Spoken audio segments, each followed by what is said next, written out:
Hello everyone, আপনাদের সবাইকে স্বাগত জানাই আপনাদের প্রিয় চ্যানেল ক্যামসার 10 চ্যানেলে। আজকে আমরা এসটি পিজিটির প্রিভিয়াস ইয়ার কোয়েশ্চেনের যে সিরিজটা চলছিল এটার মধ্যে এসটি পিজিটির আজকে সলভ করব। এসটি পিজিটির কেমিস্ট্রির প্রিভিয়াস ইয়ার কোয়েশ্চেনগুলি সলভ করব, ঠিক আছে। এর আগে আমরা ভিডিওগুলোতে এসটি জিটির কোয়েশ্চেন সলভ করেছিলাম। সো আজকে আমরা এসটি পিজিটির সলভ করব, ঠিক আছে, কেমিস্ট্রির। আর এসটি পিজিটির এক্সাম খুবই শীঘ্রই আসতে চলেছে, তাই আমি এসটি পিজিটির প্রিভিয়াস ইয়ারের সলিউশন নিয়ে এসেছি। সো আপনারা যারা প্রিভিয়াস প্রিপারেশন করছেন তারা অবশ্যই কমেন্ট করে জানাবেন, ঠিক আছে। প্রথম কোয়েশ্চেন দিয়ে শুরু করা যাক। আচ্ছা, প্রথম কোয়েশ্চেনে কী বলা হচ্ছে দেখেন, এখানে বলা হচ্ছে যে sulphuric acid reacts with sodium hydroxide. Sulphuric acid sodium হাইড্রোক্সাইডের সাথে রিয়েক্ট করছে, ঠিক আছে। রিয়েক্ট করে সোডিয়াম সালফেট তৈরি করছে এবং ওয়াটার তৈরি করছে। সো এখানে কী দেওয়া আছে দেখুন, when 1 litre of 0.1 molar H2SO4। তাহলে H2SO4 ক্ষেত্রে ভলিউম আর মোলারিটি দেওয়া আছে, ঠিক আছে। সেমভাবে তোমার এটা রিয়েক্ট করা হয়েছে কার সাথে, NaOH এর সাথে। আবার NaOH এরও ভলিউম আর মোলারিটি দেওয়া আছে। তাহলে বের করতে কি বলেছে, বের করতে বলেছে মোলারিটি অফ Na2SO4, ঠিক আছে। Na2SO4 এর মোলারিটি বের করতে হবে। সো এটা আমরা কিভাবে করব, প্রথমে আমরা যা যা দেওয়া আছে সেগুলো নোট করে নেব, ঠিক আছে। এগুলো নোট করলে আমার সুবিধা হবে। আচ্ছা, তাহলে H2SO4 এর ভলিউম কত দেওয়া আছে, 1 লিটার দেওয়া আছে। এটারও ভলিউম 1 লিটার দেওয়া আছে। এটার মোলারিটি কত দেওয়া আছে, মোলারিটি 0.1, আর এটার মোলারিটি এটাও 0.1, ঠিক আছে। তাহলে মোলারিটি দিয়ে দিল। আচ্ছা, এবার আপনারা এটা থেকে মোল বের করবেন, ঠিক আছে। মোল কেন বের করবেন, আমি যদি এই কোয়েশ্চেনটাকে একটা ফরম্যাটে দিই, যে মানে একটা সিরিজে দিই যে কীভাবে এই কোয়েশ্চেনের সলিউশনটা আমরা বের করব, তাহলে আপনি ইজিলি বুঝতে পারবেন। হ্যাঁ, তো এখানে আমার কি বের করতে হবে, Na2SO4 এর মোলারিটি, ঠিক আছে, মোলারিটি বের করতে হবে। সো মোলারিটি বের করার আগে আমার Na2SO4 এর মোল বের করতে হবে। আর এর মোল কিভাবে বের করব, এর মোল আমার বের করা যাবে লিমিটিং রিয়েজেন্ট যদি আমি জানি, ওই লিমিটিং রিয়েজেন্টের সাহায্যে কিন্তু আমি এর মোল বের করতে পারবো। আর লিমিটিং রিয়েজেন্ট আমি কিভাবে বের করব, এই যে রিয়েক্টেন্টগুলো আছে, রিয়েক্টেন্টের মোল বের করে, ঠিক আছে। তো এই যে মানে সিরিজটা, এই সিরিজটার মধ্যে এটার পরে এটা, এটার পরে এটা, এটার পরে এটা, ঠিক আছে। সো এইভাবে আমরা এই কোয়েশ্চেনটাকে কিন্তু সলভ করতে পারবো ইজিলি, ঠিক আছে। সো আমি এখানে চলে গেলাম। এখানে কি বলা হয়েছে, তাহলে এখানে তোমরা জানো যে molarity is equal two M/V, molarity is equal to N/V, ঠিক আছে। তাহলে N ইজ ইকুয়াল টু কত হবে, M ইন্টু V, ঠিক আছে। তাহলে M এর ভ্যালু কত, 0.1, ভলিউমের ভ্যালু 1, সো কত হবে 0.1 এত মোলার, ঠিক আছে। সেমভাবে এটার মধ্যেও কিন্তু তোমার মোলারিটি না, মোল, এটারও মোল আসবে 0.1, ঠিক আছে। তাহলে আমার এই জিনিসটা কেটে দিচ্ছি। তাহলে আমার এখানে কি বের করলাম, আমি মোলারিটি বের করলাম, ঠিক আছে। তাহলে H2SO4 এর মোলারিটি পেয়ে গেলাম আমি, H2SO4 এর মোলারিটি আমি পেয়ে গেলাম, এটা হচ্ছে 0.1, আর এটার মধ্যে হচ্ছে মোল 0.1, ঠিক আছে। দুটোটার মোল পেয়ে গেলাম, এটারও 0.1, এটারও 0.1, ঠিক আছে। এখন এই স্টেপটার পরের স্টেপ হচ্ছে গিয়ে আমার কি বের করতে হবে, লিমিটিং রিয়েজেন্ট, ঠিক আছে। লিমিটিং রিয়েজেন্ট কিন্তু এবার বের করতে হবে যে H2SO4 লিমিটিং রিয়েজেন্ট হবে নাকি NaOH লিমিটিং রিয়েজেন্ট হবে, ঠিক আছে। তো এখানে দেখো উপরের রিয়েকশনটাতে দেখে বোঝা যাচ্ছে যে একটা H2SO4 বিক্রিয়া করে দুইটা NaOH এর সাথে, ঠিক আছে। একটা H2SO4 দুইটা NaOH এর সাথে বিক্রিয়া করে। তাহলে 0.1 মোল H2SO4 কয়টা NaOH এর সাথে বিক্রিয়া করবে, 2 × 0.1, ঠিক আছে। So 0.2 mole. দ্যাট মিন্স কি, একটা 0.1 মোল H2SO4 যদি তুমি নাও, তাহলে তোমার 0.2 মোল কিন্তু NaOH নিতে হবে, ঠিক আছে। কিন্তু এখানে দেখো আমরা যে ভ্যালুগুলো দিয়েছিল ওখানে, এই ভ্যালুগুলোর মধ্যে কিন্তু 0.1 দেওয়া আছে, বের করে দেখেছি আমরা 0.1। দ্যাট মিন্স কি, আমার যতটুকু 0.1 দরকার ছিল কিন্তু 0.1 দেওয়া আছে, ঠিক আছে। দ্যাট মিন্স কি, আমার যতটুকু দরকার এর থেকে কম দেওয়া আছে। দ্যাট মিন্স কি, এটা হচ্ছে গিয়ে লিমিটিং রিয়েজেন্ট, এটা রিয়েকশনের আগেই শেষ হয়ে যাবে, ঠিক আছে। সো লিমিটিং রিয়েজেন্ট আমরা কাকে বের করলাম, লিমিটিং রিয়েজেন্ট আমরা বের করলাম NaOH কে। ঠিক আছে, সো NaOH যেহেতু লিমিটিং রিয়েজেন্ট বের হয়ে গেছে, এবার NaOH এর সাহায্যে আমি Na2SO4 এর মোল বের করব। ঠিক আছে, তো রিয়েকশানটাতে উপরে রিয়েকশানটাতে দেখো দুইটি NaOH একটি Na2SO4 তৈরি করে 1 মোল। ঠিক আছে, আচ্ছা এবার 0.1 NaOH কতগুলি মোল তৈরি করবে, এটা হবে তোমার 1/2 ইন্টু 0.1 Na2SO4। এটা ইউনিটারি মেথড ইউজ করেছি। ঠিক আছে, 2 এর জন্য এত, তাহলে 1 এর জন্য এত, 0.1 এর জন্য এটা মাল্টিপ্লাই করে দেবো। ঠিক আছে, তাহলে এটা কত হবে, এটা হবে তোমার 0.05 মোল। ঠিক আছে, তাহলে মোল পেয়ে গেলাম, কার মোল পেলাম, Na2SO4 এর, Na2SO4 এর মোল পেলাম। এবার Na2SO4 এর মোল তো পেয়ে গেছি, এবার আমার বের করতে হবে কি, Na2SO4 এর মোলারিটি বের করতে হবে। ঠিক আছে, সো আমরা জানি যে mole is equal to molarity is equal to N/V।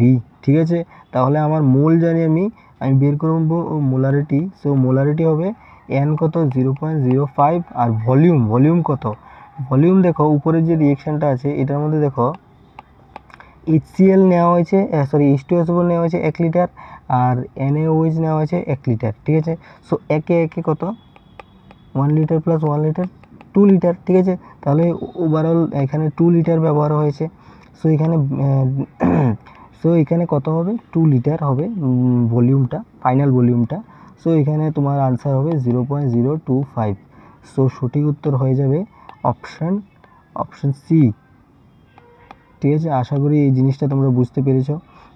Next কোয়েশ্চেনে কি বলা হয়েছে দেখো, নেক্সট কোয়েশ্চেনে বলা হয়েছে যে the mole fraction of the solvent, সলভেন্টের mole fraction in aqueous solution of NaOH having molarity 3। ঠিক আছে, সো এই কোয়েশ্চেনটার মধ্যে তোমার মোল ফ্র্যাকশন সলভেন্টের বের করতে হবে, দ্যাট মিনস কি Ki1 এর ভ্যালু বের করতে হবে আমার। ঠিক আছে, আচ্ছা এবার এটার মধ্যে বলেছে aqueous solution of NaOH। Aqueous solution of NaOH কখন তৈরি হয়, এটা তৈরি হয় NaOH কে যখন তোমার কোনো একটা সলিউশনের মধ্যে তুমি জলের মধ্যে তুমি যদি ডিপ করো, তাহলে একটা অ্যাকুয়াস, এই যে সলিউশনটা হবে জলের মধ্যে ডিপ করলে, এটাকে বলা হয় অ্যাকুয়াস সলিউশন অফ NaOH। ঠিক আছে, সো যেহেতু অ্যাকুয়াস সলিউশন, দ্যাট মিনস কি যে আমাদের একটা কম্পোনেন্ট আছে ওয়াটার, আরেকটা কম্পোনেন্ট আছে NaOH। ঠিক আছে, এখন দেখো ওয়াটারের মাত্রা কিন্তু বেশি থাকবে, কারণ ওয়াটার সলভেন্ট। সো W1 ওয়াটারের ক্ষেত্রে হবে, হ্যাঁ M1ও কিন্তু ওয়াটারের ক্ষেত্রে হবে, আর W2 হবে NaOH এর, আর M2 হবে কিন্তু NaOH এর। ঠিক আছে, আচ্ছা এতটুকু আই থিঙ্ক ক্লিয়ার হয়ে গেছে। ঠিক আছে, সো আমরা এখানে মোল ফ্র্যাকশন বের করতে গেলে আমার কি বের করতে হবে, N1 প্লাস N2। ঠিক আছে, এটা করতে হবে। এরপরে আমার কি করতে হবে, এবার আমি N1 এর জায়গায় কি বসাবো, N1 এর জায়গায় আমি বসাবো W1/M1, আর N2 এর জায়গায় বসাবো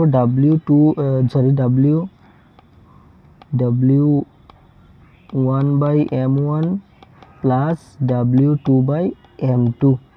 ঠিক আছে, সো W1 কত, W1 হচ্ছে তোমার, আচ্ছা W1টা আমরা কীভাবে বের করবো দেখো, এটার মধ্যে দেওয়া আছে মোলারিটি, দেওয়া আছে মোলারিটি 3 দেওয়া আছে। ঠিক আছে, NaOH এর ক্ষেত্রে মোলারিটি স্মল m দিয়ে রিপ্রেজেন্ট করি, 3 দেওয়া আছে। ঠিক আছে, আচ্ছা এটা থেকে আমি কি বুঝতে পারি যে 3 মোল, ঠিক আছে 3 মোল NaOH 1000 গ্রামে কিন্তু ডিজলভ আছে, 1000 গ্রাম অফ ওয়াটারে ডিজলভ আছে। ঠিক আছে, এর থেকে আমরা এই জিনিসটা বুঝতে পারি। এই জিনিসটা যদি তুমি না বুঝো তাহলে কিন্তু হবে না। ঠিক আছে, সো এখানে 3 মোল, কার মোল দেওয়া আছে, এখানে কিন্তু N2 দেওয়া আছে। ঠিক আছে, সো N2 হচ্ছে কি NaOH এর মোল দেওয়া আছে, সো NaOH এর জায়গাতে আমি 3 বসিয়ে দেবো। ঠিক আছে, এখন এই যে 1000 এটা কার, এটা হচ্ছে গিয়ে W1। ঠিক আছে, আর M1 তাহলে কি হবে, M1 হচ্ছে ওয়াটারের ক্ষেত্রে আমরা জানি 18। ঠিক আছে, আর এখানে W1 বের করেছি 1000 গ্রাম। এরপরে W2 কত আছে, W2 তো এখানে দেওয়া হয়নি, W2 দরকারও নেই। ঠিক আছে, কারণ আমার N2 এখানে আমি N2 আমি জানি যে 3 মোল হবে N2। ঠিক আছে, তো এখানে আমার দরকার নেই এগুলা। ঠিক আছে, আচ্ছা এবার W1 এর জায়গায় বসিয়ে দিই আমি 1000। ঠিক আছে, বাই কত হবে M1 18, দ্যাট মিনস এখানেও 1000/18 প্লাস 3। ঠিক আছে, এটাকে যদি তুমি সলভ করো সলভ করলে অ্যাপ্রক্স তোমার answer 0.94 something, that means approximately 0.95, ঠিক আছে। সো অপশন ডি কিন্তু সঠিক উত্তর হয়ে যাবে, ঠিক আছে। আশা করি কোয়েশ্চেনটা তোমরা বুঝতে পেরেছো। নেক্সট পরবর্তী কোয়েশ্চেনে চলে যাব। পরবর্তী কোয়েশ্চেনে কি বলা হয়েছে দেখো, পরবর্তী কোয়েশ্চেনে বলা হয়েছে যে 4 gram of hydrogen reacts with 20 gram of oxygen to form water, ঠিক আছে। তাহলে 4 গ্রাম হাইড্রোজেন কি করেছে, রিঅ্যাক্ট করেছে 20 গ্রাম ওয়াটারের সাথে। আর তাহলে এই যে এটার মধ্যে মাস বের করতে হবে ওয়াটারের, ঠিক আছে। তাহলে দেখো এটার মধ্যে ওয়াটারের মাস বের করার জন্য আমার কিন্তু এখানে ওয়াটারের মোল বের করতে হবে। আর ওয়াটারের মোল আমি কীভাবে বের করব, আমি লিমিটিং রিয়েজেন্ট বের করব। আর লিমিটিং রিয়েজেন্ট আমরা কীভাবে বের করব, এটা রিয়েক্টেন্টের মোল বের করে আমরা কিন্তু লিমিটিং রিয়েজেন্ট ইউনিটারি মেথডের মাধ্যমে বের করে দেবো, ঠিক আছে। তাহলে দেখো আমি রিয়েকশনটা লিখছি 2H2 plus O2 gives 2H2, ঠিক আছে। আচ্ছা এটার মধ্যে দেখো W আর এখানে M, ঠিক আছে। W কত দেওয়া আছে, W দেওয়া আছে 4 গ্রাম দেওয়া আছে, এটার মধ্যে দেওয়া আছে 20 গ্রাম, ঠিক আছে। এটার কত M কত হবে, এটা 2 গ্রাম হবে। এটার M কত হবে, এটার M হবে তোমার 32, ঠিক আছে, 32 হবে, ঠিক আছে। আচ্ছা এক্ষেত্রে মোল বের করি আমি, এটার যদি আমি মোল বের করি তাহলে কত হবে, এটার মোল হবে তোমার given weight by molecular weight কত হবে 2, ঠিক আছে। 2 মোল বেরিয়েছে এটার। আর এটার মোল কত হবে, এটার মোল হবে তোমার 5/8, দ্যাট মিনস 0.625, ঠিক আছে। তাহলে এখানে এটার মোল পেয়েছি আর এটার মোল পেয়েছি, ঠিক আছে। এবার মোল পাওয়া গেছে আমার। মোল পাওয়ার পরে এবার আমি দেখব যে আমি কি করব, ঠিক আছে। আচ্ছা দেখো এক্ষেত্রে আমার মোল তো দুটোটার আমি পেয়ে গেছি। এবার আমার আরেকটা নেক্সট প্রসিডিউর যেটা হচ্ছে, এটা হচ্ছে গিয়ে ওই যে উপরের যে রিয়েকশানটা আছে, এই রিয়েকশানে আমি চলে যাব, ঠিক আছে। আচ্ছা এক্ষেত্রে একটা জিনিস তুমি দেখো যে দুইটার সাথে দুইটা হাইড্রোজেনের সাথে, ঠিক আছে, এই যে দুইটা হাইড্রোজেনের সাথে রিয়েক্ট করে কিন্তু একটা অক্সিজেন, ঠিক আছে। দুইটা হাইড্রোজেনের সাথে একটা অক্সিজেন রিয়েক্ট করে, ঠিক আছে। তাহলে 2 মোল হাইড্রোজেনের সাথেও তো 1 মোলেই, 2 মোল হাইড্রোজেনের সাথেও কিন্তু 1 মোলেই, 1 মোল অক্সিজেনেই বিক্রিয়া করার কথা, কিন্তু এখানে তো 0.625 মোল রিয়েক্ট করছে, ঠিক আছে।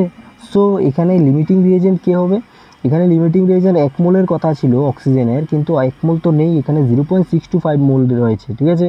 সো এখানে কিন্তু লিমিটিং রিয়েজেন্ট কিন্তু আমাদের অক্সিজেন হয়ে যাবে, ঠিক আছে। অক্সিজেন আমাদের লিমিটিং রিয়েজেন্ট। সো অক্সিজেনের বেসিসে এবার ওয়াটারের মোল বের করবো আমরা, ঠিক আছে। সো উপরের রিয়েকশন অনুযায়ী O2 গিভস 2H2, ঠিক আছে। তাহলে 1 মোল O2 থেকে আমরা 2 মোল H2O পাচ্ছি, ঠিক আছে। তাহলে 0.625 মোল O2 থেকে আমরা 2 × 0.625 এত মোল আমরা H2O পাবো, ঠিক আছে। তাহলে এটা মাল্টিপ্লাই করলে 1.25 এত মোল আসবে, ঠিক আছে। তাহলে তোমার ওয়াটারের মোল বের করে নিলাম, এবার ওয়াটারের অ্যামাউন্ট বের করতে হবে, ঠিক আছে। সো আমরা N given weight by molecular weight, ঠিক আছে। সো এখানে মোল কত, মোল হচ্ছে কি 1.25, আর ডাব্লিউ কত, ডাব্লিউ তো আমি জানি না, ডাব্লিউ বের করতে হবে। আর মাস তো আমি জানি 32, ঠিক আছে। 32 না, ওয়াটারের ক্ষেত্রে বের করছি আমরা। ওয়াটারের ক্ষেত্রে মাস হচ্ছে গিয়ে তোমার 18, ঠিক আছে। আর এখানে W, so W is equal two কত হবে, এটা হবে 22.5 এত গ্রাম, ঠিক আছে। সো আশা করি তোমরা বুঝতে পেরেছো। অপশন এ কিন্তু তোমার সঠিক উত্তর হয়ে যাবে, ঠিক আছে। পরবর্তী কোশ্চেনে চলে যাব। পরবর্তী কোশ্চেনে কী বলা হয়েছে দেখো, এটার মধ্যে বলা হয়েছে যে ইফ দ্য ইকুইভ্যালেন্ট ওয়েট, একটা ইকুইভ্যালেন্ট ওয়েট অফ মেটাল, ঠিক আছে, equivalent weight of metal M দেওয়া আছে এক্স, ঠিক আছে। ফর্মুলা অফ ইটস অক্সাইড, একটা অক্সাইডের ফর্মুলা দেওয়া আছে, ON, ঠিক আছে। সো এটা একটা অক্সাইডের ফর্মুলা। এরপরে বলা হয়েছে যে atomic weight of the metal M will be, atomic weight বের করতে বলেছে, ঠিক আছে। অ্যাটমিক ওয়েট কী হবে, ঠিক আছে। সো এটার মধ্যে আমরা করতে গেলে কি করতে হবে, দেখো এই যে অক্সাইডটা আছে, ঠিক আছে, এই যে অক্সাইডটা আছে এটা কিন্তু একটা নিউট্রাল অক্সাইড, ঠিক আছে, যেহেতু অক্সাইডের মধ্যে কোনো চার্জ নেই, দ্যাট মিনস এটা একটা নিউট্রাল অক্সাইড। আচ্ছা, নিউট্রাল অক্সাইড কখন ফর্ম হয়? যখন তোমার ওভারঅল যে পজিটিভ চার্জ আর ওভারঅল যে নেগেটিভ চার্জ তাদের ম্যাগনিটিউড সমান হয়, তখনই তো এটা নিউট্রাল হয় না। সো আমরা ওভারঅল পজিটিভ চার্জ বের করব আর ওভারঅল নেগেটিভ চার্জ বের করব, ঠিক আছে। সো এখানে দেখো অক্সিজেনের ভ্যালেন্সি আমরা জানি যে অক্সিজেনের oxygen atom, valency of oxygen atom, valency of oxygen atom কত আমরা জানি 2, ঠিক আছে, অক্সিজেনের ভ্যালেন্সি 2, আর এখানে n নাম্বার অফ অক্সিজেন আছে। সো এখানে টোটাল নেগেটিভ চার্জ কত হবে? 2 ইন্টু n, ঠিক আছে, টোটাল নেগেটিভ চার্জ, ঠিক আছে। এবার টোটাল পজিটিভ চার্জ বের করব, টোটাল পজিটিভ চার্জ কত হবে? টোটাল পজিটিভ চার্জ হবে তোমার আচ্ছা, এখানে টোটাল পজিটিভ চার্জ বের করতে কিন্তু ভ্যালেন্সি জানতে হবে। মেটাল অ্যামের কিন্তু আমি কোনো ভ্যালেন্সি জানি না। So let valency of metal M is equal to V ধরেছি, ঠিক আছে। তাহলে টোটাল পজিটিভ চার্জ কত হবে? ভি ইন্টু কী হবে? ভি ইন্টু কিন্তু তোমার ভি, এরপরে M number, small M number of এখানে মেটাল এম রয়েছে, সো ভি ইন্টু এম হবে, ঠিক আছে। তাহলে এবার যেহেতু অ্যাটমটা অ্যাটমটা না, অক্সাইডটা যেহেতু নিউট্রাল, সো ওভারঅল পজিটিভ আর নেগেটিভ চার্জের ম্যাগনিটিউড সমান হবে। তাহলে 2n is equal to V into M হবে, ঠিক আছে। তাহলে এখানে ভ্যালেন্সি কত হবে? 2n/m, ঠিক আছে। এখানে আমি ভ্যালেন্সি বের করে দিয়েছি। এবার ভ্যালেন্সি বের করার পরে এবার আমার কি বের করতে হবে? এবার আমার বের করতে হবে যে অ্যাটমিক ওয়েট বের করতে হবে। তো তোমাদের একটা রিলেশন জানতে হবে যে অ্যাটমিক ওয়েট, এরপরে মলিকুলার ওয়েট না, sorry, atomic weight, equivalent weight, ঠিক আছে, ইকুইভ্যালেন্ট ওয়েট, এরপরে তোমার ভ্যালেন্সি, এই তিনটার একটা রিলেশন থাকে। এটা হচ্ছে কি atomic weight is equal to equivalent weight into তোমার ভ্যালেন্সি, ঠিক আছে, ভ্যালেন্সি। তাহলে ইকুইভ্যালেন্ট ওয়েট কত? এক্স, আর ভ্যালেন্সি আমি এখানে বের করে নিয়েছি 2n/m, ঠিক আছে। তাহলে এটাকে মাল্টিপ্লাই করলে তোমার 2nx/m, ঠিক আছে, B is equal to 2nx/m। So option এইটা কোনটা? অপশান এ কিন্তু সঠিক উত্তর হয়ে যাবে, ঠিক আছে। সো আশা করি তোমরা জিনিসটা বুঝতে পেরেছো। এবার নেক্সট পরবর্তী কোয়েশ্চেনে চলে যাব। পরবর্তী কোয়েশ্চেনে দেখো কি বলা হয়েছে। পরবর্তী কোয়েশ্চেনে বলা হয়েছে যে the amount of oxygen required, ঠিক আছে, for the complete conversion of the amount of oxygen required for the complete conversion of gaseous hydrocarbon is 5 times, ঠিক আছে। কোনো একটা গ্যাসিয়াস হাইড্রোকার্বন আছে, ওই হাইড্রোকার্বনের যে কনভার্সন আছে এটার জন্য কতটুকু অক্সিজেন দরকার, ঠিক আছে। এটা কতটুকু অক্সিজেন দরকার? এটা হচ্ছে কি তোমার ওই হাইড্রোকার্বন যে আছে ওই হাইড্রোকার্বনটা 5 টাইমস, হাইড্রোকার্বনটার 5 টাইমস ভলিউমের ইকুয়াল, ঠিক আছে। এরপরে বলা হয়েছে যে গ্যাসিয়াস মিক্সচারকে produce after conversion on shaking with, এবার যে গ্যাসিয়াস মিক্সচারটা রিয়েকশন হওয়ার পরে কার্বন ডাইঅক্সাইড বের হলো, ঠিক আছে। তো কার্বন ডাইঅক্সাইডটাকে কি KOH কিন্তু শেক করা হয়েছে, শেক করার পরে KOH কিন্তু কার্বন ডাইঅক্সাইডটাকে অ্যাকসেপ্ট করে নিয়েছে বা অ্যাবজর্ব করে নিয়েছে। ফলে কি হচ্ছে? Contraction occurs 3 Times of the volume taken hydrogen, ঠিক আছে। তাহলে ওই যে ভলিউম যেটা ছিল আগে এটা কন্ট্রাক্ট করে নিয়ে গেছে, কারণ কার্বন ডাইঅক্সাইডটা শোষিত হয়ে গেছিলো, ঠিক আছে, যার কারণে ভলিউমটা কমে গেছে, কন্ট্রাকশন মানে কমে গেছে। সো কমে গেলে কী হবে? নতুন ভলিউম যেটা এটা হাইড্রোকার্বনের 3 গুণ। সো হাইড্রোকার্বনের যদি আমি ধরি কোনো একটা কিছু, তাহলে ওইটা ইন্টু 3 করতে হবে ফর্মুলা অফ হাইড্রোকার্বন, তাহলে ফর্মুলা বের করতে হবে হাইড্রোকার্বনের। দেখো ফর্মুলা এখানে আমি জানি না, সো আমি CxHy একটা ফর্মুলা নিয়ে চলবো হাইড্রোকার্বনের, ঠিক আছে। সো আমরা একটা ফর্মুলা নিলাম হাইড্রোকার্বনের CxHy, ঠিক আছে। এবার হাইড্রোকার্বনের আমি ফর্মুলা নিলাম। এবার দেখো এখানে একটা কনভার্সনের রিয়েকশান আছে, আমি কনভার্সনের রিয়েকশানটা লিখে দিচ্ছি। CxHy plus O2 gives CO2 plus water, ঠিক আছে। এটা হচ্ছে গিয়ে তোমার কনভার্সন রিয়েকশান, এবং এটার ভ্যালেন্সিগুলি মিলিয়ে দিচ্ছি x প্লাস y/4, আর এখানে হবে তোমার x CO2/y/2, ওয়াটার, ঠিক আছে। সো এটা হবে কম্বাসনের রিয়েকশান, ঠিক আছে। এবার কম্বাসনের রিয়েকশানের মাধ্যমে আমি এই প্রবলেমটা সলভ করবো। দেখো এখানে আমার বলা হয়েছে যে হাইড্রোকার্বন, এখানে কিন্তু ভলিউমের কিছু একটা বলা হয়েছে, ঠিক আছে। সো একটা জিনিস মনে রাখবে যে আমরা জানি যে অ্যাভোগাড্রো ল হিসাবে অ্যাভোগাড্রো ল অনুসারে আমরা জানি যে ফিক্সড টেম্পারেচার আর প্রেসারে তোমার equal molecules occupy equal volume, ঠিক আছে। তাহলে ইকুয়াল মলিকিউলস যে রেশিও আর ইকুয়াল ভলিউম কিন্তু রেশিও সেম হবে, ঠিক আছে। তাহলে দেখো এই রিয়েকশনের মধ্যে যে ভলিউমগুলো, ওই ভলিউমগুলো কিন্তু বের করতে হবে। এদের মোল যত আছে আমরা জানি 1 মোল, এটা 1 মোল, সরি এটা 1 মোল না, এটা এই মোলটা, এটা এই মোল, এটা এত মোল, ঠিক আছে। সো এত মোলগুলোও কী হবে, এগুলো কিন্তু ভলিউম হবে, ঠিক আছে। কারণ আমরা জানি অ্যাভোগাড্রো ল হিসেবে মোল আর ভলিউম দুটোটা ইকুয়াল থাকে একটা ফিক্সড টেম্পারেচার আর প্রেসারে। সো এখানে দেওয়াও আছে সেম টেম্পারেচার আর প্রেসার। সো এখানে আমরা কী বলবো, প্রথমে ধরে নেব হাইড্রোকার্বনের লেট ভলিউম অফ হাইড্রোকার্বন, ঠিক আছে। Hydrocarbon is equal to V, ঠিক আছে। হাইড্রোকার্বনের ভলিউম ধরলাম ভি। এবার অক্সিজেনের ভলিউম কত হবে, অক্সিজেনের ভলিউম ধরলাম x+y/4 ইন্টু ভি, ঠিক আছে। এরপরে কার্বন ডাইঅক্সাইডের ভলিউম কত হবে, কার্বন ডাইঅক্সাইডের ভলিউম হবে ভি ইন্টু এক্স, ঠিক আছে। আশা করি জিনিসটা বুঝতে পেরেছো, ঠিক আছে। আচ্ছা, এবার ভলিউম আমি বের করলাম। এবার অ্যাকর্ডিং টু কোশ্চেনে বলেছে যে অক্সিজেনের ভলিউম হবে তোমার 5 Times the volume of hydrocarbon, ঠিক আছে। এখানে 5 টাইমস, সো এখানে আমি ভ্যালুগুলি বসিয়ে দেবো। x+y/4 is equal to 5 into V, আর এখানেও ভি থাকবে, তাহলে এই ভি দিয়ে এই ভি ক্যান্সেল, তাহলে x+y/4 ইজ ইকুয়াল টু 5, ঠিক আছে। এটাকে আমি 1 নাম্বার ইকুয়েশন দিয়ে দিলাম, ঠিক আছে। এরপরে বলেছে যে এখানে যে রিয়েকশনটার মধ্যে কার্বন ডাইঅক্সাইড তৈরি হয়েছিল, ওই কার্বন ডাইঅক্সাইডটা কিন্তু KOH দ্বারা শোষিত হয়েছে, ঠিক আছে। সো KOH দ্বারা শোষিত হওয়ার কারণে এর ভলিউমটা কন্ট্রাক্ট হয়ে 3 গুণ হয়ে গেছে।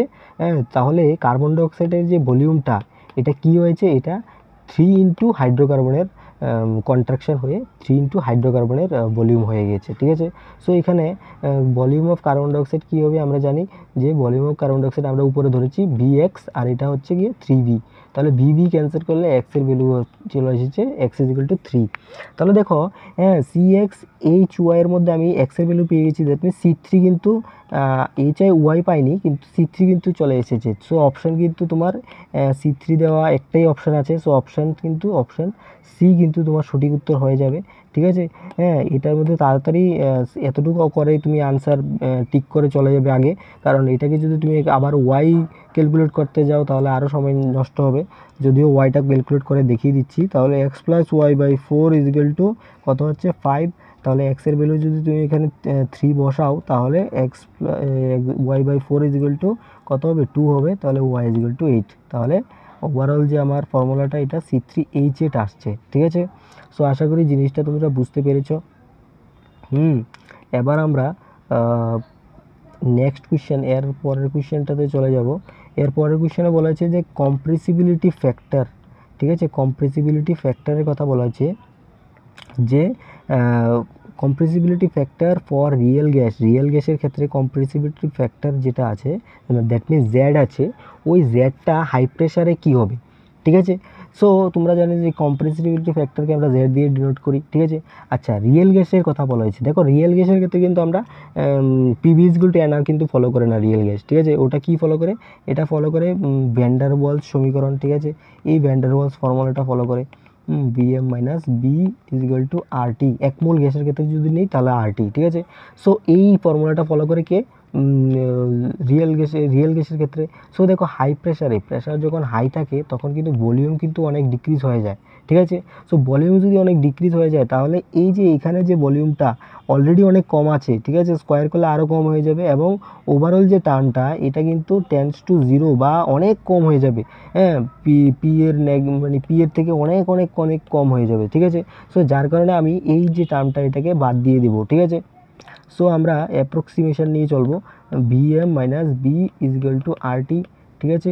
এবার তাহলে কী হবে, PVm is equal two PB is equal two RT, ঠিক আছে। এবার ডিভাইড করো RT দিয়ে যদি তুমি ডিভাইড করো, তাহলে PM/RT minus PB/RT is equal two 1। তাহলে তোমার জেড ইজ ইকুয়াল টু কত হবে 1 প্লাস পিবি বাই আরটি। ঠিক আছে, সো অপশন এ কিন্তু সঠিক উত্তর হয়ে যাবে। ঠিক আছে, পরবর্তী কোশ্চেনে আমরা চলে যাব।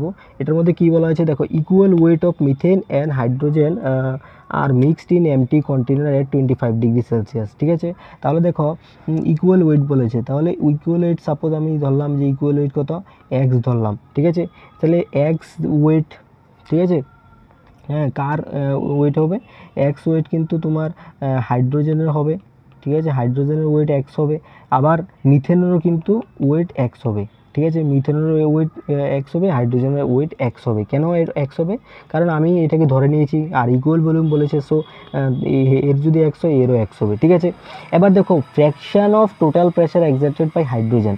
ফ্র্যাকশন অফ টোটাল প্রেশার যদি আমি পিটি দিয়ে ডোনেট করি, তাহলে এই প্রেশারটা এক্সার্টেড বাই হাইড্রোজেনের অর্থ হচ্ছে কি এটা।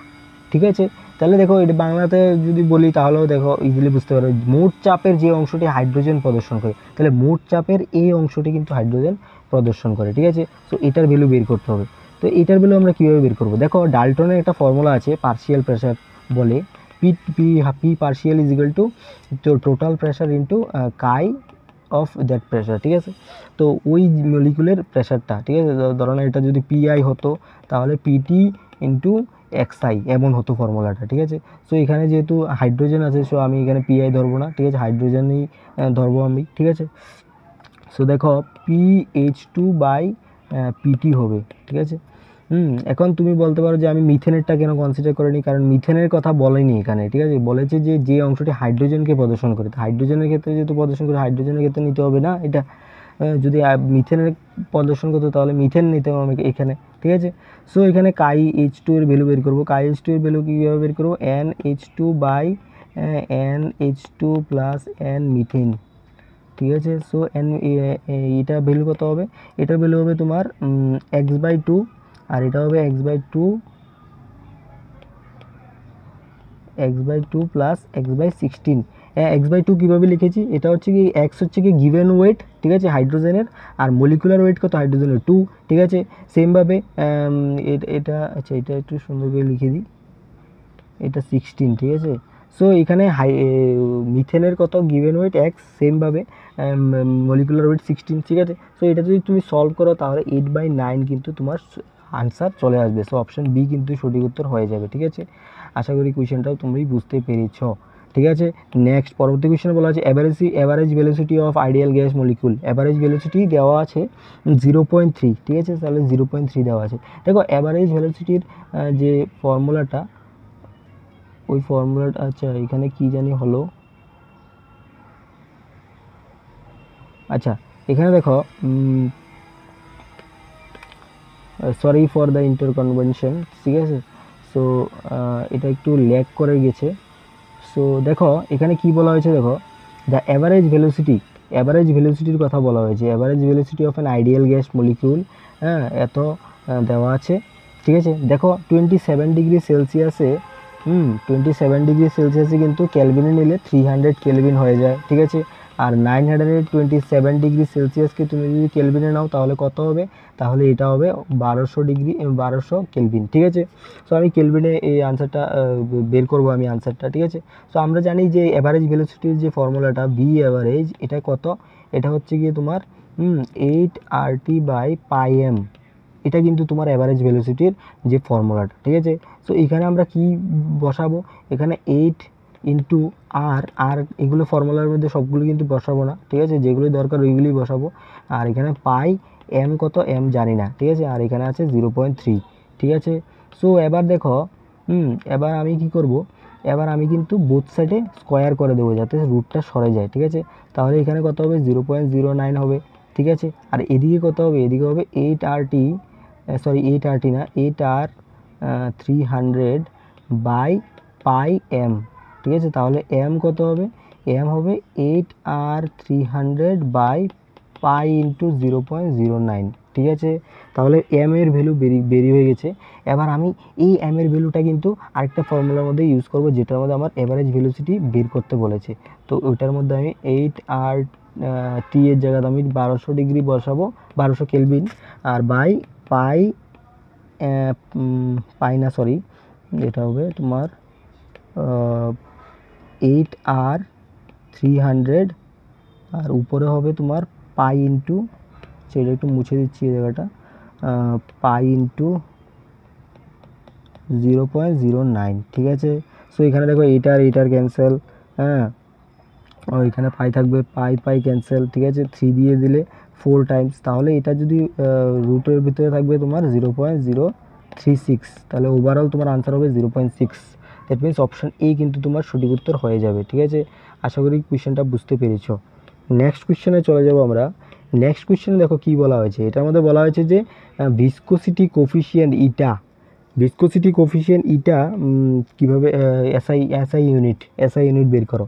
তাহলে ইটা ইজিক্যাল টু কী হবে, ইটা ইজিক্যাল টু কিন্তু পাস্কেল ডট সেকেন্ড, ঠিক আছে। আর পাস্কেলকে আমরা নিউটন পার মিটার স্কোয়ার লিখি, আর ডট সেকেন্ড হবে, ঠিক আছে। তাহলে newton metre to the power -1 dot second, ঠিক আছে। তো অপশান ডি কিন্তু তোমার সঠিক উত্তর হয়ে যাবে, ঠিক আছে। এটা আমাদের সময় নষ্ট করার দরকার নেই। আচ্ছা, এটা দেখো গ্রাফটা খুব ইন্টারেস্টিং কোয়েশ্চেন। এটা does not represent behaviour of ideal gas, ideal gas behaviour দেখায় না কোনটা। দেখো পিভি ইজিক্যাল টু পিভির যদি ইজিক্যাল টু এনআরটি এই গ্যাস মানে যদি ফলো করে গ্রাফটা, ঠিক আছে, তাহলে দেখো P proportional to 1/v, that means পিকে বাড়ালে ভি কমে, ভিকে বাড়ালে পি কমে। দেখো আমি এখানে ভিকে বাড়িয়েছি, তাহলে দেখো পি কমে গেছে, আর ভিকে যদি কমিয়ে দিই তাহলে পি কিন্তু বেড়ে গেছে। দ্যাট মিন্স কি এটা আইডিয়াল গ্যাস মেনে চলছে, ঠিক আছে। এটা পরবর্তীটা দেখো P is equal to K by V, এটা লিখতে পারি আমরা, ঠিক আছে। তাহলে 1/v ডট কে, ঠিক আছে। এটা দেখো তো ওয়াই ইজিক্যাল টু এম এক্সের এক্স হিসাবে মানে কি না, এটা এক্স হচ্ছে গিয়ে 1/v আর এম হচ্ছে গিয়ে কে, ঠিক আছে। তাহলে Y is equal to M X, that means কি অরিজিন দিয়ে পাস হবে। সো এটাও আইডিয়াল গ্যাস মানছে, ঠিক আছে। এরপরের অপশানটা দেখবো। এরপর অপশানটার মধ্যে কী বলা আছে, পিভি ভার্সেস টি। তাহলে দেখো পিভি ইজিক্যাল টু এনআরটির মধ্যে যদি এন আর আর কনস্ট্যান্ট হয়, ঠিক আছে, একটা পার্টিকুলার 1 মোল গ্যাসের ক্ষেত্রে যদি আমি নিই, আর আর এর ভ্যালু একটা কনস্ট্যান্ট ভ্যালু, ঠিক আছে, তাহলে কিন্তু পিভি কিন্তু ডাইরেক্টলি প্রপোর্শনাল হচ্ছে টি এর সাথে। পিভি যদি ডাইরেক্ট টি এর সাথে ডাইরেক্টলি প্রপোর্শনাল থাকে, তাহলে কিন্তু কার্ভটা অরিজিন দিয়ে যাওয়ার কথা, কিন্তু এখানে অরিজিন দেওয়া হয়নি, এখানে বলা হয়েছে কনস্ট্যান্ট। দ্যাট মিন্স কি এটা কিন্তু আইডিয়াল গ্যাস মেনে চলছে না। তো এটাই কিন্তু আমাদের অ্যাকচুয়ালি সঠিক উত্তর হয়ে যাবে, কারণ আমাকে বলা হয়েছে যে কোনটা আইডিয়াল গ্যাস মানছে না, ঠিক আছে। আর এটা কি, এটা তো তোমার নর্মালি যে চার্লস লর মধ্যে আমরা 0 কেলভিনে যে গ্রাফটা বানাই, এই গ্রাফটা হচ্ছে এটা, ঠিক আছে। তো এটাও আইডিয়াল গ্যাস মানে, ঠিক আছে। নেক্সট পরবর্তী কোয়েশ্চনে চলে যাবো। এটার মধ্যে বলা হয়েছে সিএসবিআর হ্যাজ বিসিসি স্ট্রাকচার। তো বিসিসি স্ট্রাকচার বডি সেন্টার তোমরা তো জানো এটা, ঠিক আছে, এটা আর বেশি বলে লাভ নেই, হ্যাঁ, বডি সেন্টার, ঠিক আছে। তো এটার মধ্যে আলাদা আলাদা অ্যাটমগুলি দেখিয়ে দিচ্ছি, ঠিক আছে। সো এখানে ধরো না তোমার এখানে আছে এই যে অ্যাটমটি, এইগুলি হলো গিয়ে তোমার সিএস, ঠিক আছে, আর মধ্যের যে অ্যাটমটা এটা হচ্ছে তোমার বিআর, ঠিক আছে। তো এখানে বিসিসি স্ট্রাকচারটা ফর্ম করেছে। তো এখানে দেখো বিসিসি স্ট্রাকচার ফর্ম করার পরে এখানে তোমার এর ভ্যালু দেওয়া আছে, এ কত দেওয়া আছে, 4.3 এত অ্যাংস্ট্রং দেওয়া আছে, ঠিক আছে। বলেছে যে shortage inter ionic distance between Cs and Br, Cs আর বিআরের মধ্যে যে শর্টেজ ডিস্টেন্স ওটা বের করতে হবে। দেখো যখন বডি সেন্টার থাকে তখনই কিন্তু এটা কিন্তু এগুলোর সাথে কিন্তু কন্ট্যাক্টে আসে না, ঠিক আছে। এটা কিন্তু এইগুলোর সাথে নর্মালি কন্ট্যাক্টে আসে না, এগুলা কন্ট্যাক্টে আসে ডায়াগোনালভাবে, ঠিক আছে। ভিতরে দিয়ে যদি কাট করো এইভাবে ডায়াগোনাল, মানে এটার উপরের থেকে এটা নিচের কোনার দিকে, ঠিক আছে, তখন এটাকে কাট করে, ঠিক আছে। তো এইগুলোই তখন মানে তোমার একটার সাথে একটা মানে মিলিত অবস্থায় থাকে, ঠিক আছে। সো এটার মধ্যে কিন্তু শর্টেজ ডিস্টেন্স বের করা যাবে। শর্টেজ ডিস্টেন্স কত হবে, এখানে যদি সিএসের একটা অ্যাটম হয়, এটা সিএসের অ্যাটমের নিউক্লিয়াস থেকে এটার বিআরের অ্যাটমের নিউক্লিয়াস অবধি শর্টেজ ডিস্টেন্স হবে, ঠিক আছে। সো এই যে ডায়াগোনালটা, এটা ভিতরের ডায়াগোনাল, এই ডায়াগোনালের ভ্যালু আমরা জানি কি √3a, ঠিক আছে। সো আমার √3 হলো 1.732 ইন্টু এর ভ্যালু কত 4.3, এটাকে সলভ করলে 7.44 অ্যাংস্ট্রং আসবে, ঠিক আছে। এবার আমার কিন্তু শর্টেজ ডিস্টেন্স d/2 বের করতে হবে। তাহলে d/2 কত হবে, d/2 হবে 7.44 /2, দ্যাট মিনস 3.72। তাহলে অপশান বি কিন্তু তোমার সঠিক উত্তর হয়ে যাবে। আশা করি কোশ্চেনটা বুঝতে পেরেছো। নেক্সট পরবর্তী কোশ্চেনে দেখো এটার মধ্যে কী বলা হয়েছে, এটার মধ্যে বলা হয়েছে crystal system has lettuce parameter, ঠিক আছে। ক্রিস্টাল সিস্টেমের মধ্যে লেটিস প্যারামিটার আছে।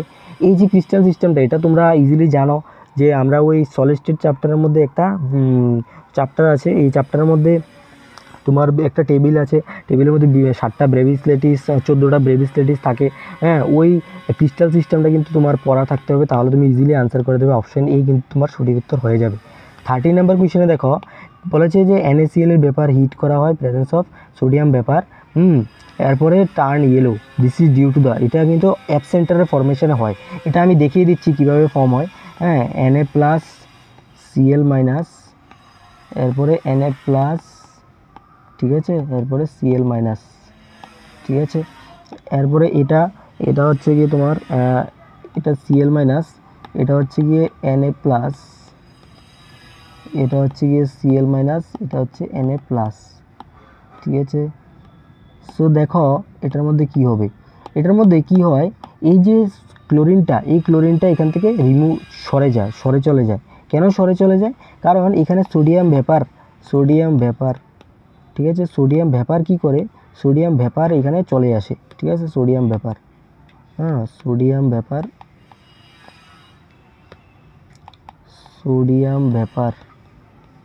সোডিয়াম ভ্যাপারের সাথে এই Clটা কি করে রিঅ্যাকশন করে কি তৈরি করে, তোমার Na+ Cl- তৈরি করে, ঠিক আছে, হ্যাঁ সরি Cl- না, ইলেকট্রন তৈরি করে, Na++ ইলেকট্রন, Na++ ইলেকট্রন তৈরি করে। এবার কি হয়, এই যে সোডিয়াম প্লাসটা এটা কি করে, ওই যে Clটা বের হয়েছিল এই Cl এর সাথে একটা ক্রিস্টাল ফর্ম করে নেয়, ঠিক আছে। আর এই ইলেকট্রনটা কি করে, এই Clটা যেখান থেকে সরে গেছে এখানে গিয়ে এই ইলেকট্রনটা বসে যায়, ঠিক আছে, এইভাবেই কিন্তু অ্যাবসেন্টার ফর্ম হয়, ঠিক আছে। সো এই কারণেই কিন্তু ওই কালারটা কিন্তু হলুদ হয়ে যাচ্ছে, ঠিক আছে। সো এটা কিন্তু অপশন কিন্তু সি কিন্তু সঠিক উত্তর হয়ে যাবে, ঠিক আছে। আশা করি তোমরা বুঝতে পেরেছো। লাস্ট কোশ্চেন না, এটার পরে আরেকটা লাস্ট কোশ্চেন হবে। কোঅর্ডিনেশন নাম্বার অফ ক্যালসিয়ামের CF2 দেওয়া হয়েছে 8, তাহলে CF2-র মধ্যে ক্যালসিয়ামের কোঅর্ডিনেশন নাম্বার দেওয়া হয়েছে কি, কত, 8। ক্যালসিয়ামের কোঅর্ডিনেশন নাম্বার 8 মানে কি, ক্যালসিয়ামকে 8টা অ্যাটম ঘিরে রয়েছে। সো 8টা অ্যাটম কার হবে, 8টা অ্যাটম হবে ফ্লোরিনের, ঠিক আছে, 8টা অ্যাটম ফ্লোরিনের হবে। তাহলে ফ্লোরিনটা 8টা ঘিরে নিয়েছে, ঠিক আছে। এখন ফ্লোরিনটা কোথায় যাবে? সো এখানে দেখো CF2 কিন্তু FCC ক্রিস্টালিটিস ফর্ম করে, ঠিক আছে। FCC যদি ক্রিস্টালিটিস ফর্ম করে CF2, তাহলে ক্যালসিয়ামের যদি কোঅর্ডিনেশন নাম্বার 8 হয়, তাহলে কিন্তু ফ্লোরিন কিন্তু কোঅর্ডিনেশন নাম্বার 4 হবে। কেন? কারণ ফ্লোরিন কিন্তু টেট্রাহাইড্রাল বয়েডের মধ্যে বসে থাকবে, ঠিক আছে। টেট্রাহাইড্রাল বয়েডের মধ্যে 4টা ক্যালসিয়াম এভাবে ফ্লোরিনকে ঘিরে থাকবে। সো অপশন কিন্তু সি কিন্তু তোমার সঠিক উত্তর হয়ে যাবে, ঠিক আছে। লাস্ট কোয়েশ্চেন আজকের, লাস্ট কোয়েশ্চেনে দেখো এখানে বলা হয়েছে band structure of n type সেমিকন্ডাক্টরের মধ্যে ব্যান্ড স্ট্রাকচার বলতে বলেছে, ঠিক আছে। সো এন টাইপের মধ্যে তোমরা জানো যে এন টাইপের মধ্যে কিন্তু অ্যাকচুয়ালি ইলেকট্রন কিন্তু এক্সট্রা থাকে, ঠিক আছে, এক্সট্রা ইলেকট্রন থাকে। সো এক্সট্রা ইলেকট্রন কিন্তু এটার মধ্যেই দেখা যাচ্ছে, ঠিক আছে। আচ্ছা, এটা দেখো, এটা দেখে কনফিউশন হতে পারে যে এখানে তো ইলেকট্রন মোটামুটি বেশি আছে। দেখো এখানে ইলেকট্রন বেশি আছে, ঠিক আছে, কিন্তু দেখো এটার মধ্যে কি হয়েছে, এটার মধ্যে কিন্তু তোমার কন্ডাকশন ব্যান্ড আর ভ্যালেন্স ব্যান্ড, ঠিক আছে, এটা হচ্ছে কি ভ্যালেন্স ব্যান্ড, ঠিক আছে, যার মধ্যে ইলেকট্রন আছে, আর এটা হচ্ছে কন্ডাকশন ব্যান্ড, ঠিক আছে, যেটা খালি আছে। সো এই যে ভ্যালেন্স ব্যান্ড আর কন্ডাকশন ব্যান্ড, এটা একটার মধ্যে ওভারল্যাপিং হয়েছে, ঠিক আছে, এটা কিন্তু মেটালের ক্ষেত্রেই দেখা যায়, ঠিক আছে। সো এটা কিন্তু এন টাইপ হবে না। সো এন টাইপ কিন্তু অপশন এ কিন্তু এন টাইপ হবে, ঠিক আছে। আর 2 নাম্বারটা কী হবে, 2 নাম্বারটা হবে অ্যাকচুয়ালি পি টাইপ, ঠিক আছে। পি টাইপের মধ্যেই কিন্তু আসলে তোমার মানে হোল থাকে, দ্যাট মিনস পজিটিভ চার্জ থাকে, ঠিক আছে। সো এখানে দেখো ইলেকট্রন কম রয়েছে, ঠিক আছে। আর এটা হতে হবে ইনসুলেটর হতে পারে, ইনসুলেটর, কারণ এনার্জি গ্যাপটা অনেক বেশি রয়েছে, ঠিক আছে। সো অপশন এ কিন্তু এই কোয়েশ্চেনটার ক্ষেত্রে তোমার সঠিক আনসার হয়ে যাবে, ঠিক আছে। আশা করি তোমরা বুঝতে পেরেছো। আজকে ভিডিওটা ভালো লেগে থাকলে অবশ্যই লাইক, কমেন্ট, সাবস্ক্রাইব করবে, ঠিক আছে। ধন্যবাদ।